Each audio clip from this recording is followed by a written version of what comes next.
So it's funny, when I did that hands-on, Rob came up to me and he's like, "You're brilliant. You didn't do anything. You made the participants do everything." And I was like, well, kind of. So if you want to do everything again, not next hour, but the hour after, I'll be in one of the other hands-on rooms. But it'll be very interactive, very much, I'm going to lead you, but I'm going to challenge you to think and come up with things and try things out on your own. So basically, it's a classroom, which is where I really live the most.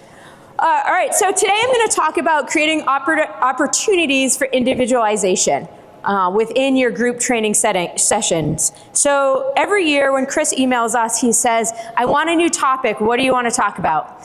And every year I sit down and I think, okay, what are we doing well right now, right? What is happening within the college that I work at, or the private sector that I work at, or any other business that I'm watching? Like, what is going well? What do I see that's happening well? What am I doing well? And how can I share that with others?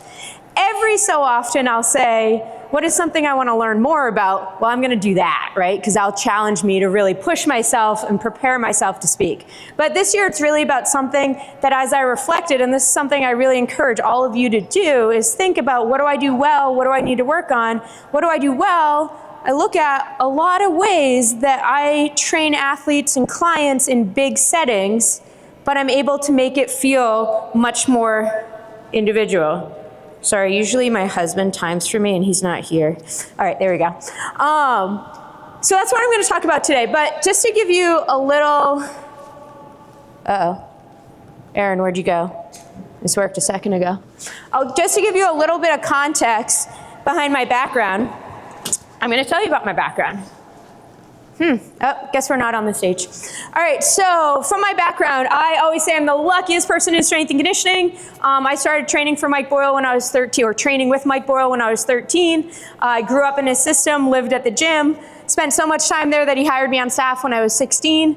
I was training youth athletes, professional athletes, college athletes.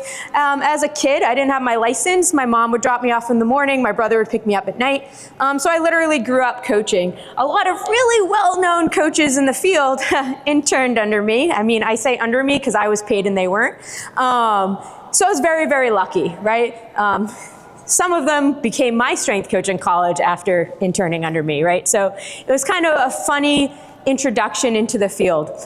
After I spent my time at Boyles, I got recruited to play soccer at Holy Cross. So I went to Holy Cross, played soccer there, did an internship, left there, went to get my master's at Springfield College, got my graduate degree there, took a job at the University of Iowa, then the University of Louisville, and really hung out in the college space for a while. At one point, I was engaged to my husband, who was also a strength coach, and we're like, shoot, this is going to be really hard to both be college or professional strength coaches and live in the same state. Like, we had been living apart for a year and a half. So that's when we decided to try out the private sector. So we opened up a gym in New Jersey called Future Potential Training with our business partner, Coach Bobby Smith. Did that for 5 or 6 years. And then I kind of got an itch to do something else. And that's when I went back to school to get my PhD. I had two choices when I got my PhD. I could either do it in teaching, or I could do it in exercise physiology. And I actually decided I wanted to do it in teaching, because I looked at the courses and I was like, you know what? These courses are really interesting to me because I want to learn how to educate people better, both in the classroom and outside the classroom. So that's what drove me into that degree. Since being at Springfield College, I was lucky enough to get hired on as a faculty member. So my career is literally building coaches, which is absolutely the coolest thing you could ever do, is to just develop people all day, every day. While all this was happening, as the pandemic was hitting, my husband got bored, and because of that, we started a private sector gym. So we've been running TFP, or Team Fight Performance, 3, 4, maybe 5 years. Started in our garage and then built out into another space. So I say all this because I think it's important for you to know who your speakers are and what their background is and what their context is, right? So what I would say to you is, I have this collegiate background. So I do work with a lot of athletes. I still help with the oversight of our athletes at Springfield College. We have our first football team lift today. My thoughts are with my poor GAs who are in charge of that, right? They're gonna rock it, but they're gonna be so stressed this morning. I also run a private sector gym. We work with adults in the morning. And I'll be honest, adults pays the bills, right? Adults covers our rent every month, which is amazing. And then youth cover our salaries, right? So that's kind of how we look at it. So we train youth athletes in the afternoon. We really thought it was going to be more middle school, high school. We really rock the 4th and 5th grade kids. They love us. 6th, 7th, they love us too. 8th, high school, we start to lose them because a lot of our high schools in the area offer free training, which is great. So we often see our job is to prepare them to go lift at their high school, right? We're going to get the best technique possible at their before they leave us to go to the high school, so they don't get hurt there. But that's kind of my background. Oh, and then again in education. Usually when I speak, I make you work a lot throughout the whole time. I'm only going to make you work at the end this time. So you're going to hang in there with me while I do all this lecture and talking. But then at the end, I have some challenges for you to think about. I have some things for you to jot down in a notebook or to work through to really start to think, how can I apply the information that she talked about today? So here's my plan. I'm going to try going up here again, and then if this clicker doesn't work, I'll scoot back down. I'm kind of short. I can tell people in the back can't see me. I'm going to first lay down the groundwork of why do we individualize? Why do I need to create individualization in my group setting? They're paying to be in a group. It's group training, but why do I need to also add this layer? Then I'm going to talk about what the barriers to individualization are. I know all of you are thinking right now, oh, I know those, right? Those are why I'm here. I know these barriers. So we'll go over them pretty quickly because I feel confident that you're all already are very well known in these barriers. And then what I'm going to focus most of my time on is the strategies for individualization. So knowing why it's important, knowing why it's hard, but what can we do to make it actually work? And again, this is what I thought back of, what are we doing well? I thought of these different strategies that are getting used in different settings. Here's the test. Dang it. Okay. So going into why do we individualize? Come on, buddy. Here we go. So we individualize for multiple reasons. One is client safety, which I'm going to go into in more detail. Another one is for performance. We might need to individualize because people need different things in order to increase their performance. We could also be wanting to focus on building relationships, and ultimately, the hard part of running a business is client retention has to be a huge factor. One, we want to retain them because we want them to grow and get better and improve as an individual. But two, we want to keep the doors open and the lights on so we can continue to help others. So as a business owner, making money is important, right? Because we want to pay our staff, we want to stay open, we want to continue to help others.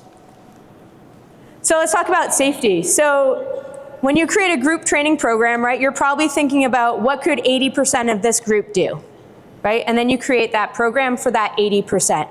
Well, then there's that other 20%. Is it unsafe for them to try to do what you're asking them to do? If it is, then you probably need to individualize in some way. What about previous injuries? I joke with our adult clients, if you don't have to modify anything, you must be under the age of 30, right? As you get older, there's just things that bother you, right? I just got x-rays on my knees. Apparently I have arthritis like a 65-year-old in my knees. That stinks. Right? So I need to start modifying some of the things I do. I'm not going to just stop like my ortho told me to, right? But I'm going to come up with other strategies so I can continue doing what I'm doing, but maybe, a little less pain and a little less damage. So those are things that we have to think about from a safety standpoint. Some people can't do what 80% of the group can do.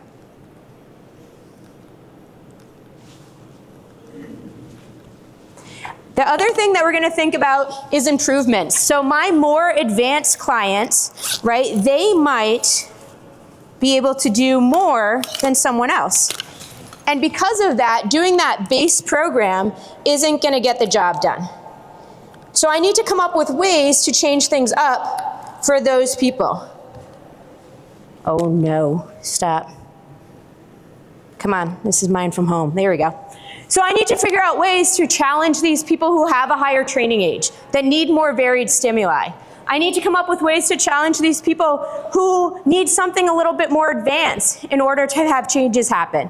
I also need to think about, some of my weekend warriors, they might be peaking for something, And I don't have a class, in our setting, we don't have a class that's specifically for everybody that's running this specific 5K, right? Or competing in this specific Tough Mudder, or competing in some other competition. So they're in this group, but they might be peaking when other people aren't. So how can I tweak things so that they can peak while the rest of the group isn't? And then it comes down to relationships, right? We want these clients to feel cared for. That's really important to us. And if I have my training session altered in a way that now it's better for me, I feel like my coach cares about me. And that's super important. If I feel like they care about me and they're invested in my goals, that's important to me too. And I don't want to be just another client. I want to be a client who has arthritis in their knees, right? What are you doing for me today, coach, to make this be the right place for me, which ultimately leads to that retention. When clients feel special, they want to stay. When clients have improved performance or they start meeting their goals, they want to stay. When they feel like you care about them, they want to stay. So ultimately, that leads to retention, which is super, super important for all of us. So let's talk about these barriers to individualization. And again, I think this is something that we all are very familiar with, is these barriers, which are things like space. If I'm going to have multiple different exercises happening at once, then I need to have enough space to set all of them up, right? So thinking about the space that you're working in, is there enough space for this to happen? Or can we not because of the space? And if we can't, well, let's try to problem solve in case there is a way that we could. Time. If I have multiple different exercises going on at once, and I don't just mean paired exercises, I mean one exercise is then individualized into another exercise, I need more time to explain what's happening. I need more time to set it up. I need more time to clean it up after. Staff. This is a kicker, right? If I have 5 different variations of a squat going on to meet the different needs of 5 different clients, is my staff member able to coach all of these? Do they have the knowledge base? Do they have the experience? Do they have enough eyes, right, to coach all these different things that are happening? And then finally is equipment. Do I have the equipment that I can individualize, and do I have enough of it? However, sometimes making minor tweaks, like having 2 or 3 variations of a squat going on, can actually help if you don't have a ton of equipment, right? Because then you need less of each type of equipment. So let's talk about strategies. And again, this is where I'm going to focus most of my energy, is on these strategies. Because I think we know all that other stuff. I don't think I'm, causing light bulbs to go off in your head. I think you're already there. But I wanted to set the stage. The strategies is really where we're going to make a big impact here. So with my strategies, I'm going to focus on 3 things. Creating strategies where I'm altering the workout based off training age or ability. Strategies that will help me accommodate for previous or current injuries. And then strategies that are based off client preferences. Let's be real. At some point, some clients just don't want to do certain things, right? And sometimes we can get them comfortable in moving through those things, and sometimes we can't. And sometimes, there's reasons that we can't overcome those barriers, right? So how do we still get what we want to get done based off these preferences without it being disruptive to the group, and then pushing someone from a group class where maybe they're paying 20, 30 bucks a class to a personal training session where maybe they're paying $80 to $150 a class? Again, does it pat our pockets a little bit more for them to switch to personal training? Yes, but we'll probably lose a lot of people too because financially they can't afford it. So if I am altering my training due to training age or ability, these are the factors I'm going to think about. And if you heard me speak, I don't know, last year or the year before, I talked a lot about progressing and regressing exercises. So that's the same idea here, right? How do I progress or regress exercises based off the training age and ability of the client? And that's something you really want to think about, right? And each of these factors is a way to do it, and I'm going to give you an example. But sometimes I think we forget about all the different ways that we can shift in exercise. And honestly, this probably isn't even the entire list. I'm sure there's other things as well. So load and intensity is the easy one, right? This is something we do often. I have percentages up here, but we don't always even need percentages. If we are doing standing or bent over single arm dumbbell row, If I grab a 45 and someone else grabs a 25, we just individualize, right? That's simple. We do that all the time, right? They pick the weight that's appropriate to them. But here I'm talking about, let's say we do have maxes, or just this philosophy of their max, right? If I have a client with a younger training age, they may not be able to train at such a high percentage of their max, right? So they might be at 70 to 75% of their max on their hex bar deadlift. Where someone with a more advanced training age, we're confident that they can handle load, that their relative intensity can be higher, right? That they're gonna brace themselves effectively, they might be more at that 80 to 85%. Sometimes this works in the opposite though. I was practicing these slides yesterday. I always like to do like a quick run through. And I was like, I know one of my grad students right now would be like, but coach, right? The person who's stronger and who has trained longer, that's actually their real max, where the newbie, that's probably not their real max, right? So in that case, right, that newbie might actually be able to train at a higher percentage because that's actually not their real max. They just didn't know how to max out, right? So take that with a grain of salt. It really depends. The favorite word in strength and conditioning, right? It depends on the client and the situation. But again, this is the one that I feel that everybody's, most confident and comfortable with. The next one is volume, right? We've done this as well. If I'm training someone with a lower training age, I might not want them pushing as heavy weight because they might not be ready to handle that load yet, right? So because they're not gonna be pushing as much weight, maybe they're not as comfortable grabbing those heavy dumbbells, they're gonna be at a higher rep range, right? Where my athlete who I'm more comfortable with, who knows how to fail, who knows how to brace himself effectively, who will pick the heavier weights, then I can work into a lower rep range.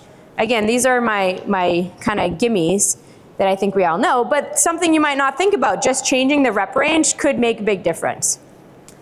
The next thing is time under tension, and this is a really easy example I give up here, but something like a plank, right? If I'm training youth to high school athletes, again, it depends, but some of them, right, my stronger athletes might be able to hold a plank for longer, where my weaker athletes, I might hold it for less, right? So just changing time. Other ways you can do this though is things like doing eccentrics, right? Do we want them to go slow on the way down? Do we want them to pause at the bottom? Who do we want to do that with? Is there certain clients that adding a tempo would be smart versus not having a tempo based off their needs or their training? I like using tempos, so slow on the way down, slow eccentrics with a pause with my newbies, because that gives me so much time while they're doing the lift to give them feedback, right? So sometimes people think it's a more of an advanced training method. I disagree. If I have someone squatting, right, and it's a newbie and they're going slow, literally as they're squatting, I can be like, hips back, chest up, chest up, hips back, keep those heels down, ready, and good, now push up, right? I can tell them as they're going, right? Where if they're going fast speed, they're gonna finish their set and then I'm gonna talk to them, right? So sometimes adding a tempo can be helpful with those younger athletes. With our elementary school kids, we often do isometrics instead of dynamic movements with them because we want them to figure out like what that bottom position feels like before we load them, and then we don't even have to load them perhaps, right? So using those isometrics can be really helpful where maybe, my more advanced athletes, like they don't want their major lift to be an iso squat, they want to grab the bar, right? So then we're adjusting and changing how they're doing that squat either through an isometric or through something more dynamic. So time under tension can be great. Again, this is a simple example, but lots of other ways to do it. Implement is my favorite way to individualize. Implement's number one, absolute favorite way to do it. Easy way to do it. In my opinion, the best way to create the biggest difference between groups while also making it coachable as an individual. So here's an example.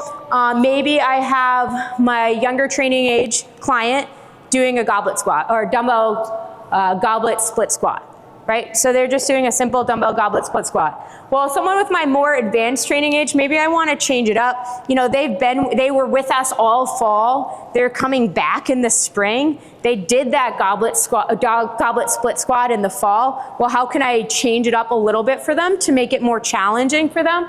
Well, maybe I'll go a single arm kettlebell split squat, either loaded here or here to add some core engagement in there. And then maybe my super advanced or larger training age athlete, I might do something like a single arm kettlebell reverse lunge.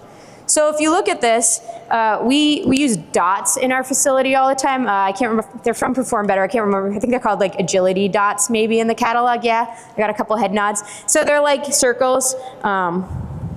So I'll tell you how we came up with this. So my daughter is now 10. This is when she was 2. We were at gymnastics, and we noticed whenever they moved to a new apparatus, they had to carry this little carpet with them and put the carpet down. They had to sit on their little carpet. Has anyone else experienced these little carpets? No? Okay, just me. But it was amazing because they literally sat on their carpet and didn't run around the gym, right? And it was like, wow, what is the magic of this spot? So then we looked at our private sector facility, and we always, if anyone's met my husband before, like he wants things in lines and really organized. Me too, but him. So we looked at that and we're like, all right, he goes nuts if I'm doing an RDL here and this one's doing an RDL here, and heaven forbid someone do an RDL facing this way, right? That is chaos for us, right? So how can we fix that? Well, we line up dots. On the blue dots, you do RDLs. On the red dots, you do overhead presses. On the green dots, you do planks, right? And now we have these nice straight lines. He likes it because it looks good. I like it because my coach can stand in one spot and see everybody doing the same thing at the proper angle, right? So that's a huge bonus. So if you look at this, right, I can line them up to do a split squat. I can still, they're all lined up here facing that way, I can still stand here and have a really fantastic lateral view of them. I might need to, slide over and get a front view as well, but they're all standing in one spot. They're all doing their exercises. I can still coach them effectively. And the minor tweaks are some are using a kettlebell, some are using a dumbbell, and some have a valve slide and some don't. But from a coaching standpoint, I can still manage this space. And they all know they're doing some variation of a split squat. Right? So that can be very effective. So implement is absolutely my #1 favorite way to create individualization. But I'm going to talk about the next one. I think it's my computer. There we go. Stability. Stability is another big piece. So sometimes people think stability and they think you're standing on something really unstable. That's not what I really mean here, though it could. But it could be going from bilateral to unilateral. So here's an example. I might not feel a specific client is ready for a single leg RDL. I actually don't hate single leg RDLs for new people, but this is just a good example. So maybe I have one person doing a dumbbell bilateral RDL, right? Because I want to work on that hinge pattern before I do anything else. Cool. But maybe someone else, I want to do a more advanced movement, right? I want to make it a little less stable. So then I'm calling this split stance, but I see it often called kickstand single leg RDL, right? So then I'm doing that instead, right? And then my third person, my more advanced person who can handle the less stability, they're going to do a dumbbell single leg RDL. So here I'm using dumbbells, so I'm not changing my implement, but I'm changing my stability, right? From having more stable with 2 feet on the ground to less stable with 1 foot on the ground. And then somewhere in the middle, same philosophy here. They're all in a straight line. I can still effectively coach them in that space with them doing slightly different movements. So let's say when, sometimes in the college setting we'll do this with like seniors versus first years, right? But when I oversee these GAs who write their programs and I look at it, sometimes they make, one person's doing a barbell RDL while someone else is doing a stability while hamstring curl. And I'm like, okay, they're both for hamstrings. Stimulus is pretty different still, even though they're both for hamstrings. But where they're happening is very different. The body position they're happening is very different. So all those reasons make coaching it a lot harder, right? So finding those little ways that you can tweak things, but still make it simple to coach so that you can be effective. Body position's another one. So this kind of goes in stability too. So something like overhead presses, I'll be honest, I am the biggest hater of this, right? Like that drives me nuts when people's like butts get fully stuck out and their back is arched. Like it almost made me, there was one point in my career that I was like, no more overhead presses. We're just not doing them anymore. I'm not there yet anymore. But there are ways, right, to teach having good body position. So maybe with my newer clients, I'm started off seated with an overhead press. But then my more advanced, I'm going into a half kneeling. I love half kneeling overhead presses because once you're in that hip flexor stretch, you really can't move much more because you're already in a stretch, right? So it stops them from doing that overarch. And then maybe then I progress to standing. So I'm sure you've all heard people talk about like I'm adding joints, right? So like there's less joints for them to focus on in the first one, and then half kneeling there's more joints, and then standing there's more joints. So seated, you know, I'm just focused on here up, half kneeling, now I'm focused on here up, standing, all the way up, right? So I kind of add complexity there. And hopefully as they progress through these, they start to be able to hold their body positions more. And I'm gonna talk in a little bit towards the end when I make you work about how how you can make this happen, there you go, within progressions so that you can have different levels as well as progressions. So here's an example training card. So this is what we do at our facility with our youth clients, but we could absolutely do it with our adults as well. So we have 3 different groups. We have the black group, the gray group, and the white group. Right? And it's not even groups, it's also exercises. So we have the black exercises, the gray exercises, and the white exercises. And at first I thought this was way too complex for our athletes, but it's actually become super simple. So the black exercises tend to be more for our high school kids. The gray exercises tend to be more for our middle school kids, and the white exercises tend to be more for our elementary school kids. We do create groups based off ages, but we only have 2,000 square feet. We're pretty small, right? So we have to be really strategic with space and time. And if we create 3 groups based off ages, then there becomes a lot of obstacles with like practices and stuff. So if we want kids to train with us while they're also playing sports, we need to have a lot of options for when they can come in. Otherwise, we lose a lot of people. So because of that, we train high school and late middle school together, and we train early middle school, and elementary for us is really 4th grade up, 4th and 5th, right? We train them together. Because of that, we have like a pretty big variety of abilities because of the ages, but because of other factors as well. So what happens is they get their card, and for each exercise, so my daughter, she's 10. My daughter is 10 and taller than me, right? I mean, I'm only 5 feet tall, so that's not saying much. Last year, we just went cleat shopping for her. Last year, she was wearing a size 6 women's. It took us 45 minutes to realize she's a 9.5 now. Boy, do I feel bad that when she told me she needed new basketball shoes this summer for summer basketball, I didn't buy them. She was wearing a 6.5 all summer. I'm a bad mom, right? But you don't want to buy basketball shoes for outdoor summer basketball that's like once a week, right? And then when you go indoors, you can't wear them anymore. But yeah, oops, my bad. But my 10-year-old daughter is a beast. She is very strong. Right? That's what makes her such a good athlete. She's very strong. She also grew early. Hopefully, I also grew early. She likes basketball, so we're really hoping she continues. My husband's 6'1", so hopefully she has more of him, which I think she does. So hopefully she keeps going, otherwise we might need another sport. But for something like bench press, right? For something like bench press, I would probably put her in the gray group, right? You know what, she benched the bar before. She might be in the black group for bench. I'm okay with her benching the bar. She's been training with us for over 2 years. Yes, we started training my daughter when she was 7, 8. It was cheaper than hiring a babysitter. So she was just thrown in the group, right? So she might be able to do black group for bench. RDLs, she hinges really well for her age, but not well enough that I want her to hold in a bar yet. Right, so she might be dumbbell. We may even, so she might be gray group for that exercise. We may even stick her in white for the first week of the summer just to re-establish that pattern. For a plank, think young kid, tall, weak core, right? Pretty much a guarantee. Young kid, tall, big growth spurt, grew 3 foot sizes in one summer, right? Her planks, not so great. So she's gonna be in the white group for planks. So what we do is we grab their cards and we circle which one they're in, right? So she gets her card and she knows, oh, I'm black for this, gray for this, white for this.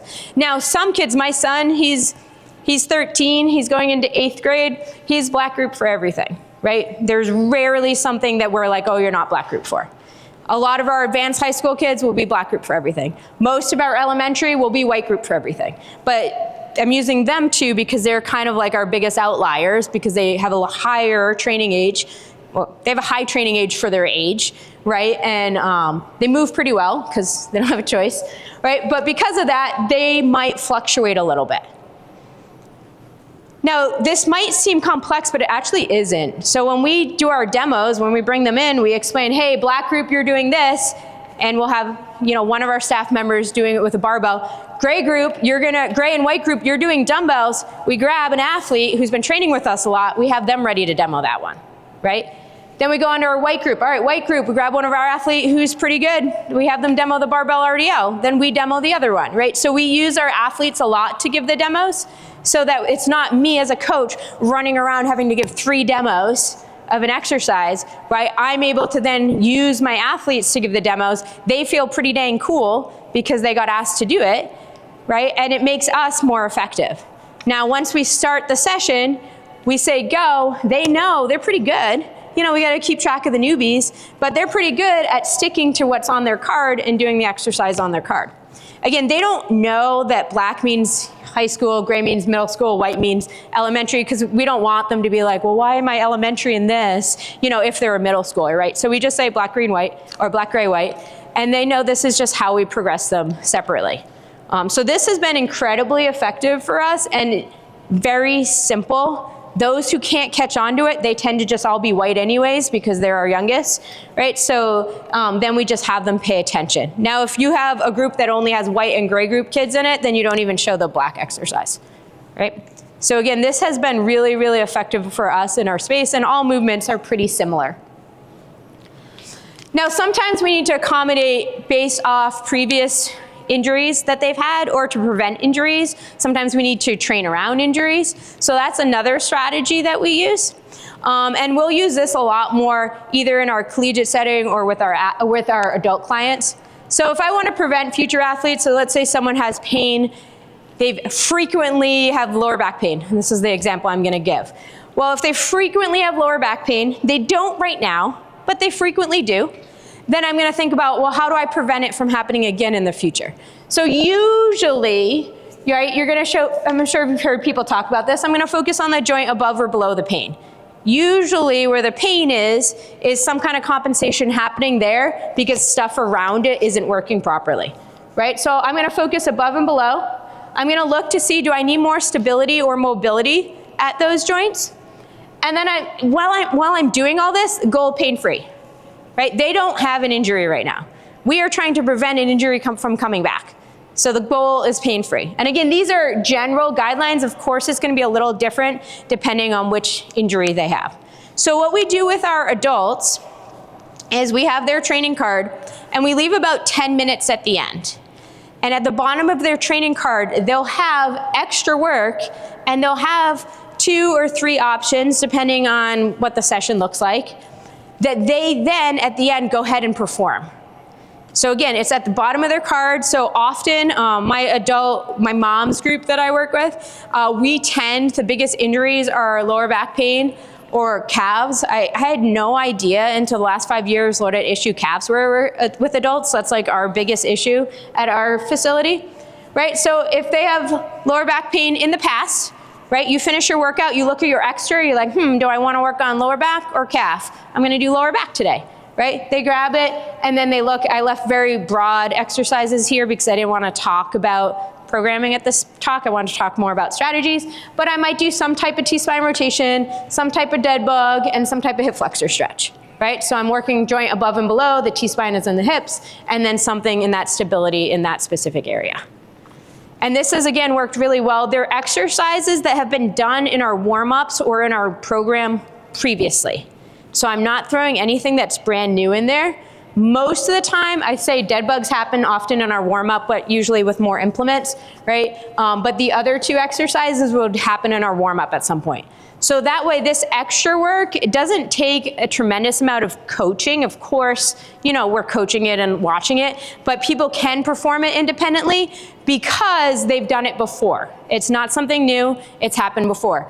So if this is something you wanted to add in, you want to be strategic about it and you want to think, what might I want to add for extra work in the future? Well, let me start programming it in my warm-up now, so that by the time I add that into my programs, they already know these exercises.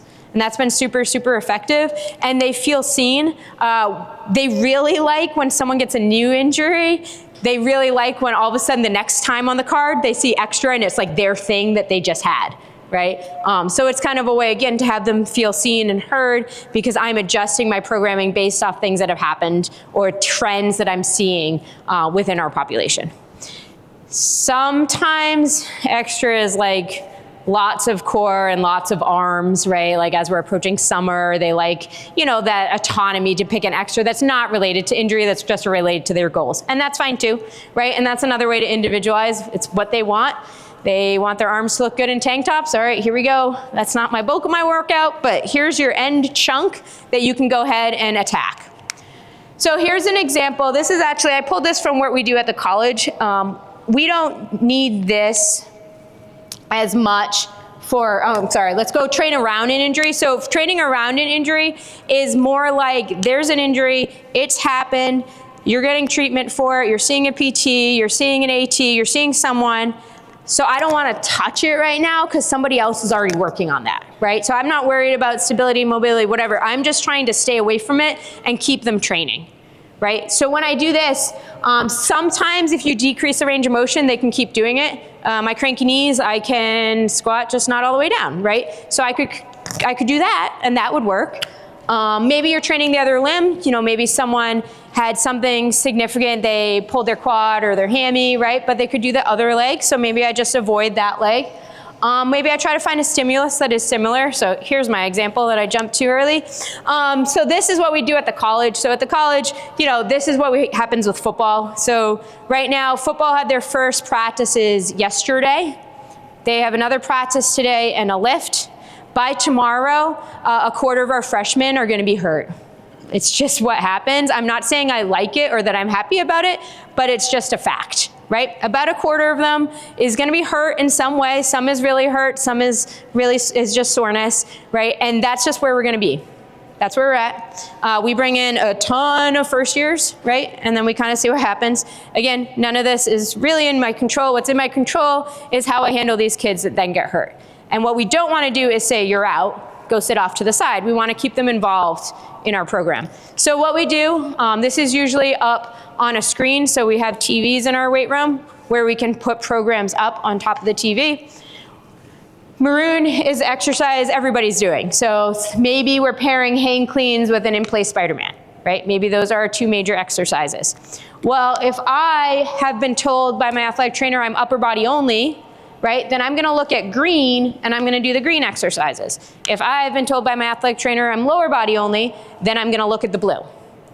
And again, would I like to individualize this a little bit more? Absolutely.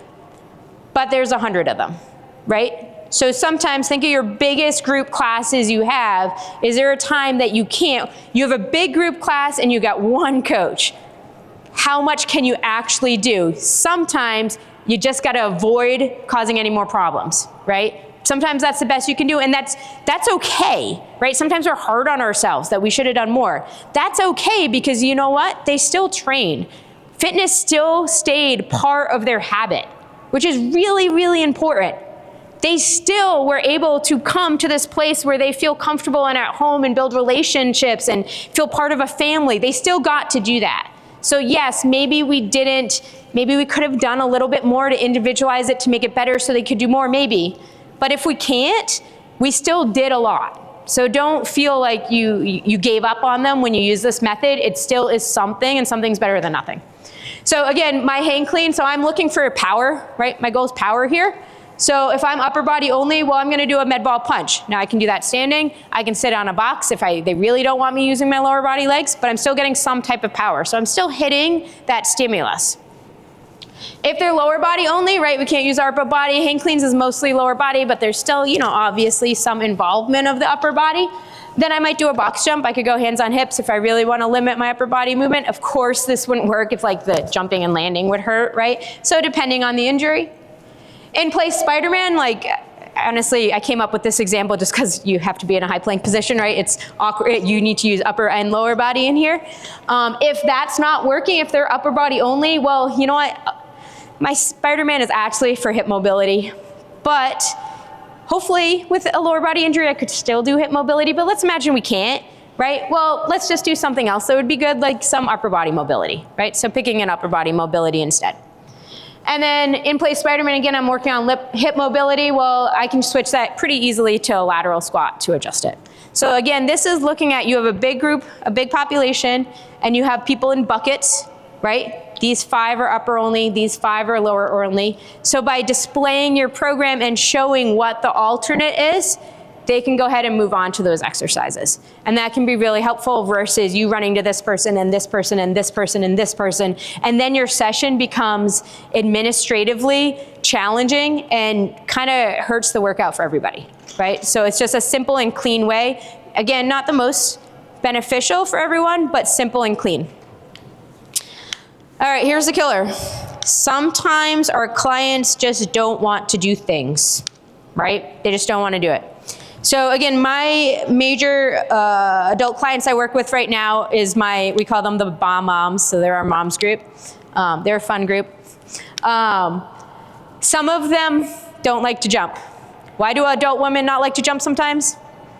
They pee themselves, right? Peeing yourselves is not cool, especially when you're around other people. Should adult women pee themselves? No. Should they work on their pelvic health? Yes. Blah, blah, blah, blah, all the other things. But they are here and they don't want to jump because they don't want to pee themselves, right? They do not want to come up to me every single time and say, can you give me something else for that one because I don't want to pee today, right? So you just need to find a way to give them a substitution, right? So they don't have to have that conversation with you every time. They can just opt out. It's less embarrassing. I have some adults that when they hinge, their backs get cranky. Am I doing stuff in my warm-up that I hope will make this eventually not happen anymore? I hope so. Could they go see a PT and maybe get to a better spot or sign up for personal training? Probably, right? But sometimes they won't, right? So then they're still with me and I don't want their backs to hurt, so I need to come up with options instead of hinging. And that happens, right? I would say that's like the jumping and the hinging are the major ones. Occasionally I'll have a no running person. Again, I'm kind of shifting towards the no running right now. But there might be someone who just based off, our oldest adult male is about to turn 72, I think. He's actually still killing it in running, but I'm imagining at some point, running's not gonna be comfortable anymore or the best choice, right? So occasionally we might have a no running person. We see that a lot less. It's more the no hinging, no jumping that I see a lot. What about, this one always killed me. Anyone train like older adults who don't want a TRX row because they're afraid they'll fall down? Right? Yes, you're not gonna fall down. You're not, but you might need an option for people who are afraid they're gonna fall down during TRX rows. That one kills me. I remember the first time I had someone say that, I thought it was so ridiculous. And then I was talking to my mom. Oh, and she was training with Kevin. Kevin, you're in the back. She was training with Kevin and she's like, I'm really scared when he has me do TRX rows, right? And I was like, what? Like, seriously? Like, you too? Like, you're not just gonna magically let go, right? So super funny, but it's a thing, right? And the fact that many of you raise your hand means it's actually like a real thing. It's not something that just my people are making up. All right, so my no jumping people. So they do kettlebell movements and med ball movements instead. They don't have to jump, they don't pee themselves, everybody's happy, right? So easy way still to have that stimulus of the power without having to worry about other things that they don't want to happen, right? But I'm still getting what I want, they're still getting what they want, we're winning. No hinging. Can I replicate exactly this hinging pattern? No, but if my primary reason for the hinge is to work their posterior chain, then I can lean on hip extensions and leg curl exercises. Again, is it exactly the same? No. Is it training the hamstring exactly the same? No. Am I still training the hamstring? Yes, right? So there's a lot of ways that you can just switch that out to something else. However, I do find my people who don't like RDLs specifically actually do okay with single leg RDLs. So it might be a fact of switching from a bilateral exercise to a unilateral exercise, and that might be okay. Same thing, trap bar deadlifts. My RDL people tend to also not like the trap bar deadlifts or hex bar deadlifts either. But if I have them do like a single leg, like skater squat or single leg deadlift or whatever you want to call that exercise, that tends to be okay, right? So switching to something unilateral can kind of fix that. And then come on, I think it's my computer, not the clicker. There we go. No running, my no running people. This one's actually kind of easy. So sometimes, in our adult program, we have like, an A block that has a power exercise and core and mobility, and then we have our B block that kind of has a push and a pull, upper and lower, and then our C block tends to be some type of like circuit, some metabolic circuit or whatnot. So usually if there's like run a lap around the parking lot or something like that, run down and back in the turf, it's pretty easy to just have them bike instead. Right, so figure out what that distance is on the bike or what that time is on the bike, and that can be a pretty easy change. Battle ropes is also a great variation. Battle ropes are a pain in the butt to set up, right? So I'd probably only pick that if I knew, well, one, if they couldn't bike, or two, I knew that we were using battle ropes later, or maybe your facility has them out all the time. Fantastic, I'm jealous. But so that could be an option as well. We don't have slide boards. Slide boards are my favorite. Maybe that will be our next purchase because I want them, because I want to use them. But slide boards is a great option as well as like another conditioning if, that feels better than the running. So that can be another option too. So again, a quick sub, and I'm going to show you how I logistically do that. And for me, hopefully you can see that in the back, it's literally because I kind of just look at the workout and then I write up on the whiteboard what our subs are for the day so that they know if we're doing 1 lap run, you're going to bike for 30 seconds instead. If we have 20 jumping jacks, you're going to go 20 each on bow slide mountain climbers. If we have 10 kettlebell swings, you're going to choose 5 box jumps or 5 med ball slams, depending on if you're a jumper or not, right? So that gives them the options. Again, they look at their training card, and I know which things I'm gonna get the questions on, so I just put it up on the whiteboard already, and then they have the ability to then look, be like, oh, yep, I don't wanna do this. Oh, she already gave an alternative, I'll do that instead. Now, I'm really lucky, my adult moms group, we got 20, maybe we're at 18 right now, 18 clients in it. I haven't had a new client in 6 months. A lot of them have been with me a year and a half. I'd say over half have been with me a year and a half. So we're a very solid, stable group. So something with this type of autonomy works fine. And we only started a year and a half again. Most of them a year and a half ago. Most of them have been with me the whole time. So it's a 5:30 a.m. group. If you work out at 5:30 a.m., you're probably not going anywhere, right? That dang 9:15 group, right? Anyone else have the post-bus drop-off group? That group changes all the time. They drive me nuts, right? They come, they go, they're off to something else, and you're like, no, you have to stay for more than one phase, but they're just flighty. But at 5:30 a.m., they're not going anywhere else. There's nothing else going on for them to do at 5:30 a.m., right? So they're in it, so they can handle a little bit more autonomy with this kind of stuff, which is fantastic. All right, we're not done. Don't worry. We still have plenty of time left, but I'm slowly coming to the end of my base lecturing and quickly coming to the time when I'm going to have you do a little bit of work, a little bit of thought, and kind of start putting some things on paper that you think you could do in the future. Whoa, whoa, whoa, whoa, whoa. First thing I want you to kind of circle back to. So when you think back to this presentation, there's a couple of things I want you to get out of it. One, no exercise has to be done. I know when I was younger, I was like, no, everyone should be able to squat. If they can't squat, I am failing, right? No exercise has to be done. Again, if you're over 30 and you can do everything, I don't know what you've been doing the last 30 years, right? So how can you meet your goals in a different way? What are you trying to get done? Is there a way to get that done without doing this exercise that doesn't work for this individual? Whose goals should I be focusing on? Is it my goals or is it their goals, right? If I'm forcing them into this, what's the saying, like a square peg in a round hole or a round peg in a square hole, right? If I'm forcing them into my program but it doesn't fit them, then I'm trying to make them reach my goals, not theirs. That's not helpful, right? So think about what are they trying to do and how can you tweak so that you can accomplish that. And then in some ways, does it really matter if they, squats bother my knees, I would rather deadlift. Does it really matter? No, I'm doing something, I'm getting stronger, right? So thinking, again, questioning yourself when you're pushing back against making these adjustments for these people. That, like, does it really matter? Like, what is actually, whose goal is it? What, am I actually meeting this goal in a different way? And if yes, then I did the thing, right? And it's okay that I had to sub something out and change something. But in saying all that, logistics matter. You have to figure out your way that you're gonna do it.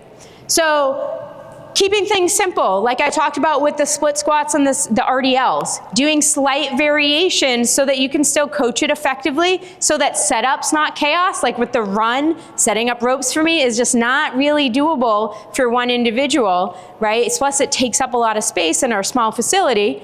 So what is doable logistically? Using a bike is doable logistically, right? So keeping that in mind, just because I'm challenging you to individualize so that you can meet the needs of your clients, it doesn't mean make it a logistical nightmare and now your session is chaos.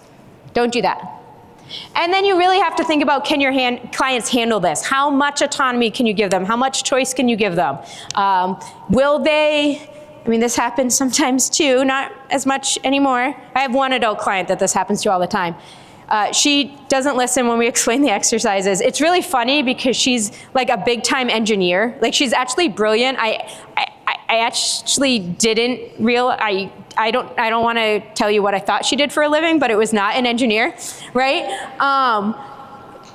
But she's like like she owns an engineering company. And I was like, wait, what? Right? But she'll see someone doing something and be like, I'll do that, right? So she's my flight risk, right? She will all of a sudden be doing any exercise that's happening, even if it's not on her card, even if it's individualized for just one person, she will do that exercise too, right? And you guys laugh because I think you all have that client, right?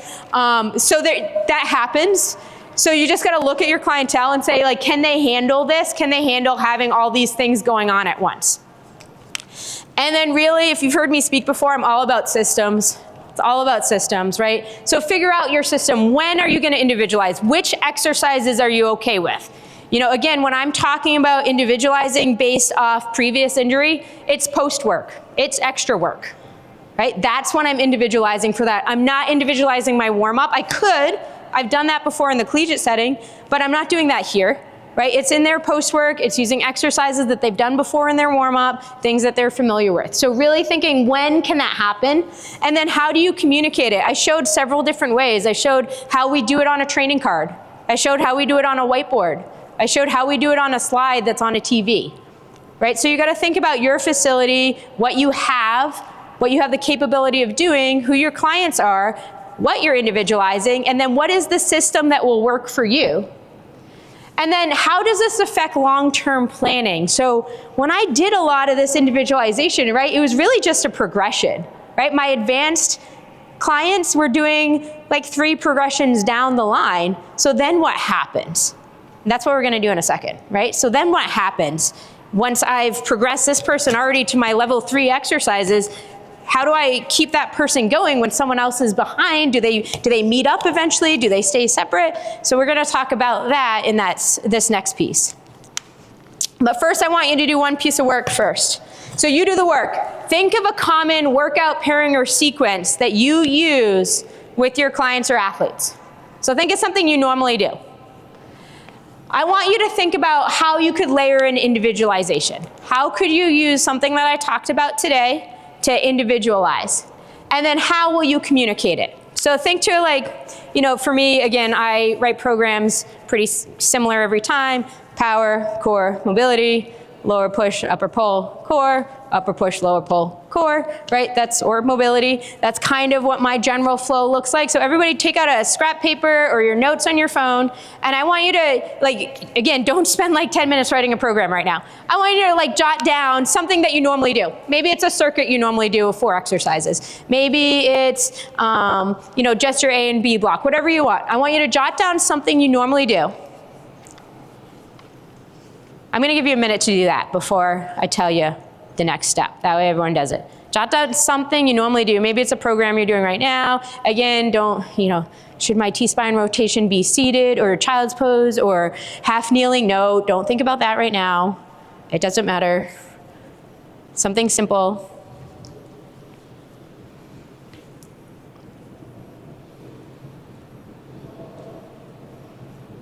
Can I try to get it written in the next 15 seconds?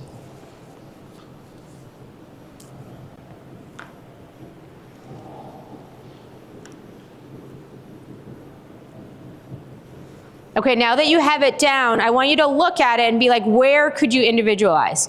And also think like, do you have to, right? So I showed you one of our kids' cards. There's some exercises, a band pull apart, they all do it, right? They all do it. So there's some, look at that work, those exercises you just wrote down. Is there something that you don't need to individualize? Is there something that you think you should, right? So where would it fit into that program that you just jotted down? Where would it fit? Give it like a good circle, an arrow. Maybe add in what you would change.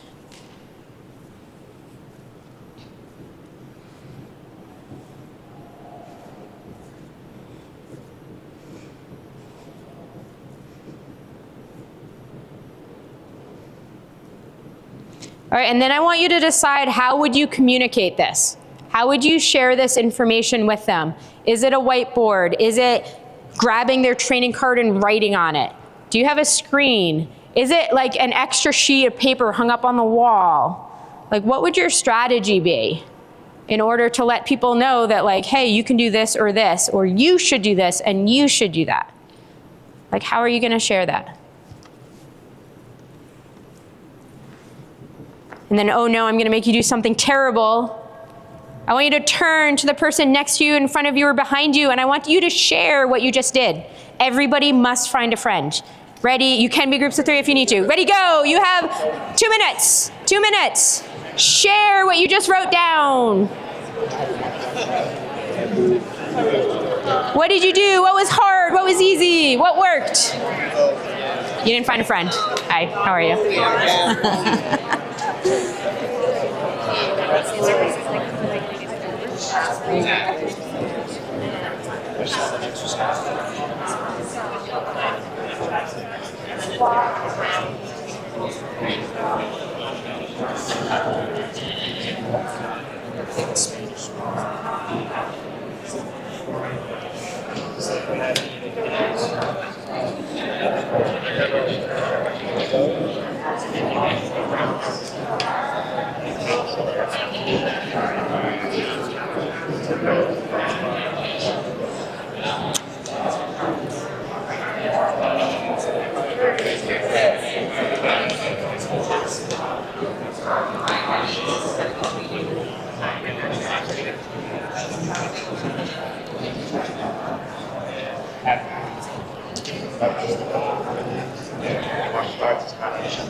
Hey, about 1 minute. If you haven't traded who's talking, give it a switch.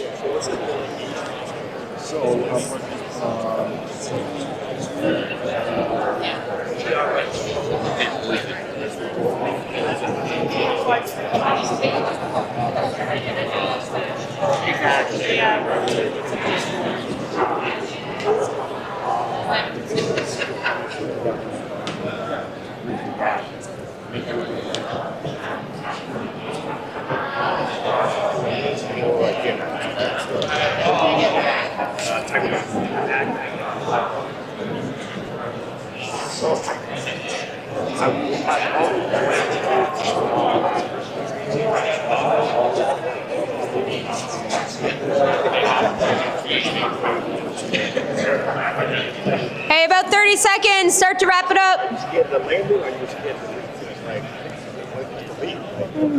I was laying, but jumping out. 10 seconds.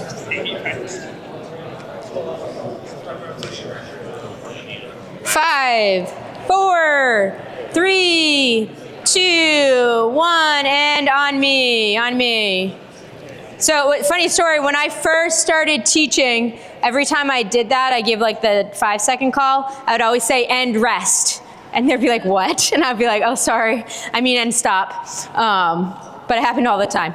Okay, so hopefully that was helpful to kind of think about. I know I used to go to I still go to conferences a lot, but I can remember when I was younger or less experienced or not in the position I'm in right now where I'm really good at being reflective. But I used to go to conferences and I'd be like, I learned so much. And then I'd see someone in 2 weeks and they'd be like, what are you doing different? And I'd be like, nothing, right? That happens. So I always in my talks try to give that time to kind of think about like what could you do so that hopefully it carries over. Because that used to happen all the time. Now I'm like, I take notes and then on my last page that I bring with me, I write exactly what I'm gonna do.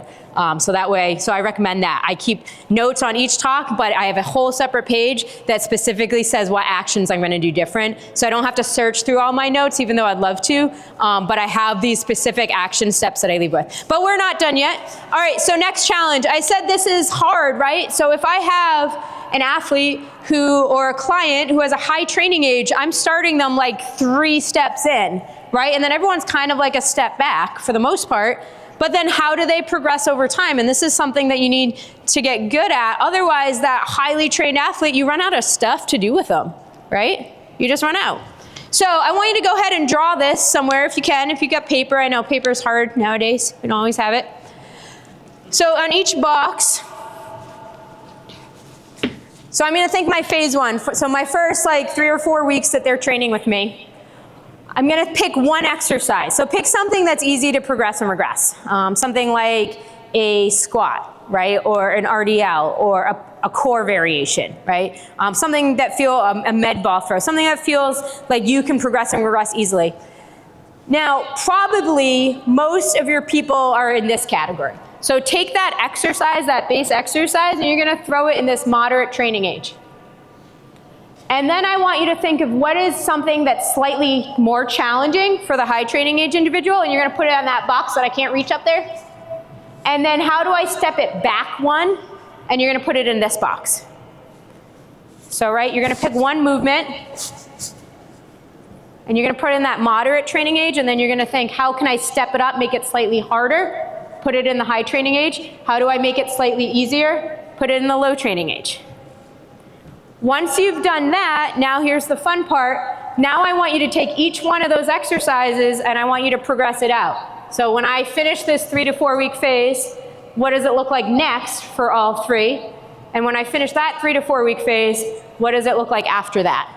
So I'm gonna give you a couple minutes to try to fill in that chart. Wow, I feel so tall now.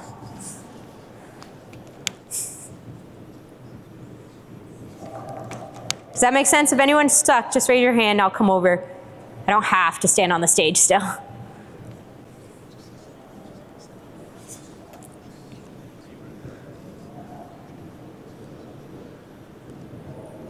Right, so that phase 1, you're taking that same exercise and tweaking it just slightly for 3 different levels, and then you're deciding how would you progress it over time. So in the end, you might have 9 different exercises up here. You might not, and I'll give you an example in a minute. You might have 9 different, but you might not. You might reuse exercises in different boxes.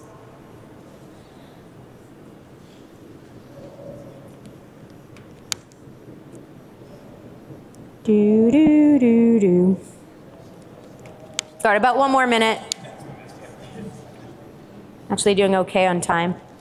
It's amazing.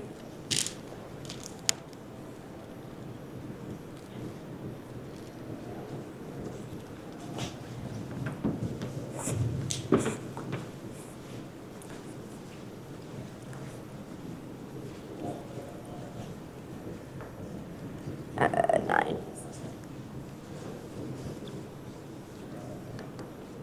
All right, so here's one example that I filled out. So I decided to go really, simple and use a plank. So my moderate training age person, I might start with the low plank. My low training age, I might do a high plank. Some people could argue high plank is harder because of shoulder stability. I think it's easier because of the levers, right? And then my high training age, they've been doing planks with me for years. I'm just gonna start them with a low plank, but they're gonna raise a leg. I'm probably gonna ISO leg raise it, but we could switch it, right? There's a lot of choice here. Well, then next phase 2, I'm actually just gonna shift everything over. So now they're gonna do the low plank. Now they're gonna do the low plank with the leg lift. And then that person, I'm gonna progress through a low plank with an arm raise. And then phase 3, now my low training age has shifted to doing what my high training age was, right? They've shifted there, and then now I'm doing something completely new with the other individual, right? The high training age person. They're doing like an arm and a leg raise. So that could be an option, right? It could be an option. And here I'm repeating exercises within my matrix, depending on where their training age is at. Or I could do it a different way. So here's another example. This is with a squat. So my moderate training age individual, I might start off with a goblet squat. I'm going to do a 5-second eccentric because I want to, well, one, I want to get them strong, sore and strong, right? I want them to get a little sore. I want to build up that muscle. I want to get them stronger. So I'm going to do that 5-second eccentric, and I can coach the heck out of them during the eccentric. My high training age, you know, we've progressed through squats for years. Like, just give me a barbell, coach, right? So I'm going to give them a bar. And then my low training age, this is my kid. Right? I'm gonna probably have a box for them to touch their butt to. I'm gonna press a weight out to keep their chest. Heck, I'm gonna throw a band above their knees so their knees stay out. I'm gonna give them all the toys so that they do everything right? Then over time, you know what? My low training age kid, this is someone's 10-year-old, not my 10-year-old, someone else's 10-year-old who's not taller than me, right? I might not want to add load right away, so I might shift over into an iso squat and continue to work on that positioning. Right? But I'm going to take away all the tools now, so they need to be able to find that spot by themselves without the band and the counterbalance and the box, right? And now they're going to do it on their own. Where they're then going to probably get to a goblet squat by the end. Right? With this moderate training person, they stayed with goblet squats, but they went an eccentric, then they did a pause, now they're going dynamic. So again, this isn't someone that I feel I need to load up with a barbell. We're still working on the movement pattern, but I'm going to change their tempo in order to challenge them in different ways. And then my high training age person, again, I'm working through tempo here. So I'm doing eccentrics, I'm doing a pause, and then I'm doing more dynamic. So here I'm not repeating exercises across or diagonally. I am keeping some exercises the same across, but changing it dynamically, but changing it based off tempo. Does that make sense to everyone? So every exercise is different. Every training population is different. We could sit here all day and debate while I did a dynamic movement and then went into an iso on that squat. We could be like, well, why didn't you do the iso first and then dynamic? Well, we could do that all day, right? So it really just depends on your programming philosophy, your facility, your people, and all that. I'm going to give you 1 minute to just talk to the person next to you. See what you did with your matrix. Ready to go. 1 minute. Maybe 2.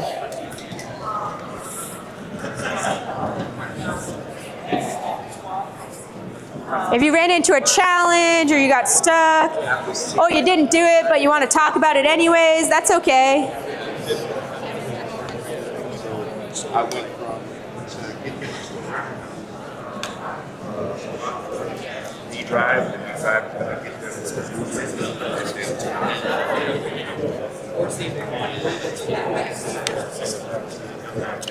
I'll be,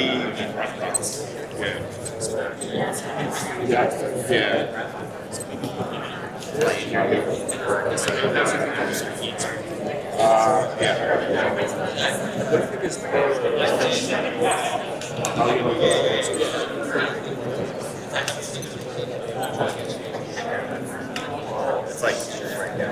What would you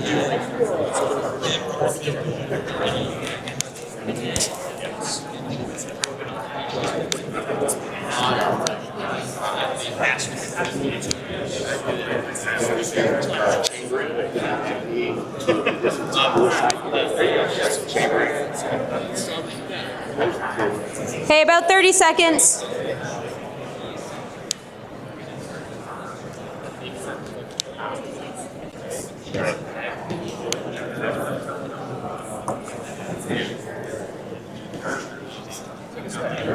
Ten.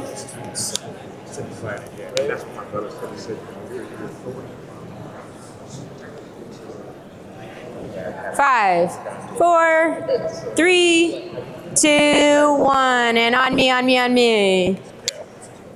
All right, so we got like 3 minutes left, so I'm going to start wrapping it up. If you have any questions, one, feel free to email me at any time. So take a screenshot of it. I think maybe you guys got slides. If you did, go ahead. Feel free to email me any questions you have. If you ever want to stop by our private facility or the college, you're more than welcome. But I am going to Q&A right after this, so if you want to come hang out with me, I'm with Bill Parisi and Greg Cook. So if anyone wants to sit with me so I'm not lonely, that would be cool.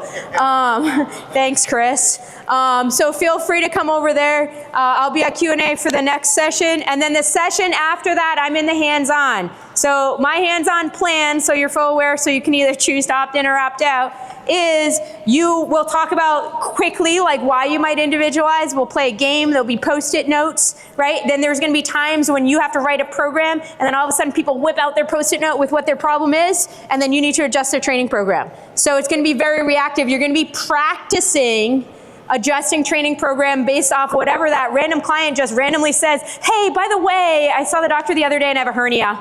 Right? So you're going to get ready. You're going to practice doing that. We'll talk it out. You'll learn from each other. You'll hear me talking, but you'll be doing a lot of work together. Okay? So I'd love to see you in that hands-on if you're free. I think we're good. Thanks so much. I appreciate you.